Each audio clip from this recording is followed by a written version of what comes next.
Hello guys, welcome to my channel. Today video is about fixing this issue, the crackling sound issue in the AirPods Pro.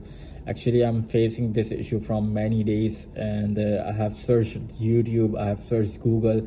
Every single person is giving all those procedures which has been given by the Apple itself, but all those procedures are not enough. So I tried my best to find the problem, and the problem is not that big problem actually. Some people think that the issue is with this mic, and issue there's some software issue. It is not that.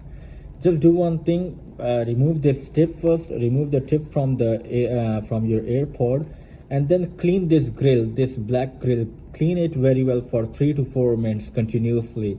Even though you will see that this grill will seem very clean, but it is not. Just do one thing, bring the toothbrush and clean it very well. I said around 3 to 4 minutes, clean it. You will find that some sort of white particles will come out. All those will look like the dust, and yes, that will be the dust. And just clean it very well, and also change this tip.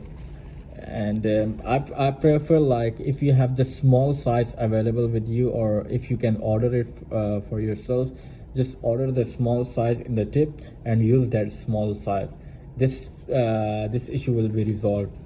And subscribe my channel for the future updates. If there's any issue or any problems, or share your experience down in the comments, please. Thank you.